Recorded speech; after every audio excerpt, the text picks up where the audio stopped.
BLACKPINK Lisa's risky move. Potential Rapunzel role sparks controversy. BLACKPINK Lisa may play Rapunzel in Disney's live-action Tangled, but backlash over casting could bring the biggest controversy of her career. Lisa of BLACKPINK is at the center of intense debate as rumors swirl that she's being considered for the lead role of Rapunzel in the live-action adaptation of Tangled. While this could mark a major leap in her career, her first Hollywood lead role, it also presents the possibility of her facing the biggest backlash of her career. According to a recent casting update from a Hollywood insider, several actresses are in talks for the role of Rapunzel, including Sarah Catherine Hook, Aimee Lou Wood, Charlotte LeBone, Sydney Sweeney, and Lisa. Reports suggest that Lisa is actively in discussions for the Disney princess role, which, if confirmed, would signify a groundbreaking moment for the Thai superstar. However, many view this potential casting as a risky decision rather than a triumph.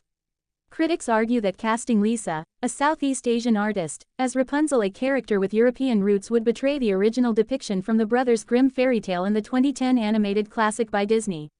In that version, Rapunzel is a fair-skinned, blonde-haired girl with magical hair, who is kidnapped and imprisoned by Mother Gothel. This isn't the first time Disney has received backlash for altering a character's ethnicity. Live-action adaptations of The Little Mermaid and Snow White faced heavy criticism and underperformed both critically and commercially. With these precedents, many fans are concerned that a repeat scenario could occur with Tangled, including early boycotts and online campaigns. Despite Lisa's massive global fanbase, she may still struggle to win over audiences who hold nostalgic attachment to the animated version of Rapunzel. For many, the image of the blue-eyed, golden-haired princess is deeply ingrained. Adding fuel to the debate is the recent disappointment surrounding Disney's live-action films like Mulan, The Little Mermaid, and Snow White, which were widely criticized for diverging too much from the original stories. These films not only flopped at the box office but also eroded viewer trust. Furthermore, Lisa's transition into acting, especially after signing with WME, William Morris Endeavor, in September, has sparked speculation that her music career may be stalling. Critics have questioned her acting abilities, pointing out that she has yet to prove herself in a major role. Social media reactions to Lisa's potential casting are divided. Supporters argue that animated characters are fictional and not bound to real-life racial features. Others accuse Disney of antagonizing longtime animation fans with casting decisions that feel disconnected from the source material. Interestingly, Stylecaster also reported that Scarlett Johansson is being considered for the role of Mother Gothel, the manipulative woman who kidnaps Rapunzel to exploit her magical hair. This choice, alongside Lisa, would make for a visually and culturally diverse reimagining of the story. As excitement and skepticism build, one thing is certain: Lisa's potential casting as Rapunzel could either redefine her career or ignite one of the most controversial fan battles in modern Disney history.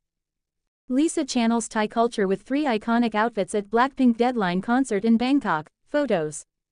The BLACKPINK Deadline World Tour took place at Bangkok's Rajamangala National Stadium from October 24 to 26, and Lisa, who hails from Thailand, embraced her heritage in a series of striking outfits that showcased Thai culture in a bold, creative way. On the first day of the concert, Lisa wore a stunning gold warrior-inspired ensemble that paid homage to the traditional Thai floral garland. The outfit was designed by Thai designer Prapakas Angsuzingha, who described the look as a fusion of history and modernity. For day 2, Lisa embraced the spirit of Thailand's national sport, Muay Thai, wearing a bold black and gold outfit. The look, co-designed by her stylist, Hatharatnan Nistprampoon, and the I Wanna Bangkok team, featured a black corset-like crop top paired with golden and black shorts, accessorized with gold handpieces, black and silver boots, and a long black and gold cape that gave the impression of a boxing champion. On the final day, Lisa stunned in a shimmering silver bodysuit that sparkled like diamonds, with red and blue patterns on the back representing the Thai flag. Designed by her stylist Hatharatnan Nistprampoon, this outfit was a dazzling tribute to her heritage, leaving fans in awe. The K in K-pop is already silent. And that's okay. Audience data shows there are now more fans outside South Korea than at home. Like hip-hop, there's no reason why K-pop can't have a similarly inclusive trajectory while staying true to its core. Anyone with children endlessly rewatching K-pop Demon Hunters might assume that South Korean content has already taken over the world. In fact, K-pop has enormous room to grow in a global music industry expected to be worth just under $200 billion in 10 years. As it is, it should shake off any concerns about abandoning its roots. Like hip-hop, there's no reason why the genre can't have a similarly inclusive trajectory while remaining true to its core. a co-production partnership between Warner Bros. Discovery Inc. and CJENM Company announced earlier this month, is just the latest example of the strong international demand for Korean movies and TV shows. According to Netflix Inc., an early mover which arrived in 2016, over 80% of subscribers watch K-content. It's part of a larger cultural movement of exports including music, beauty, food, and fashion that was worth more than $31 billion last year. For comparison, that's just under half the value of all automobiles sold overseas. As a longtime observer of Hallyu, or Korean wave, it has been fascinating to see it evolve from the 1990s, when shows were made almost entirely for local consumption with limited exports to Japan and Taiwan. Then came the 2000s when the musician Rain and TV series Jewel in the Palace won fans across Asia. Things really started to take off in the 2010s. Films and TV shows were marked by splashier, more expensive productions often taking place overseas. Space travel romance My Love from Another Star and military drama Descendants of the Sun were the smash hit exemplars of this time. The programs were so popular there were regular reports of fans suffering health problems after overindulging. BTS and BLACKPINK debuted in this era. Parasite won the Oscar for Best Film.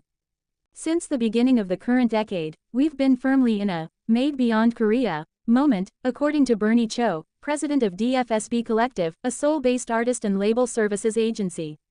The content is anchored in the culture, but the hands that make it may not belong to someone who is ethnically Korean or has a Republic of Korea passport.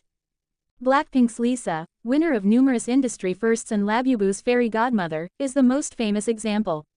Born in Thailand, she moved to Seoul in 2011 as a teenager after being scouted by YG Entertainment Inc., one of the big four record labels. Bandmate Jennie was born in Seoul and lived in New Zealand. Rosé was born a Kiwi and raised in Australia. Only Jisoo has lived in South Korea all her life. Because growth is limited at home due to a shrinking population, it's imperative for the K-culture industry to pivot abroad. Instead of fighting over scraps in the way so many Chinese industrial companies are doing, it makes sense to look beyond a 50 million fan base at home to the 8 billion potential fans outside. In terms of music consumption, K-pop is already on that path. Audience data shows that there are now far more fans outside South Korea than at home. According to Chartmetric, the largest group of fans as measured by followers on Instagram and YouTube came from Indonesia, followed by the US and the Philippines. South Korea came in only fourth, just ahead of Thailand and Brazil.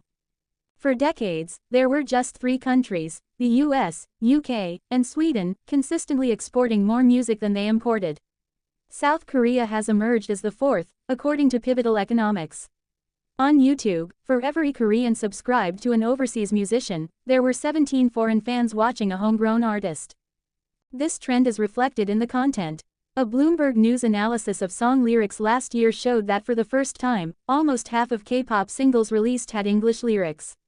The idea that the genre should drop the K in order to conquer the overseas market has been repeatedly popularized by Bang Si-hyuk, founder of Hybe Company, the man behind BTS and the world's 4th largest record label. The concept has upset many fans, but he's not talking about erasing what's unique about the K-pop sound or ditching a business model where hopefuls undergo long periods of training before starting their careers. It's a tonal shift to acknowledge the genre's inclusiveness. Hybe and rival record labels are exporting the time-tested, quintessentially Korean system. K-pop isn't being colonized. It's the other way around. When first watching K-pop Demon Hunters, I was confused. Here was a westernized story told in English, set in Seoul, and starring animated Korean characters. I wanted to put it in a box.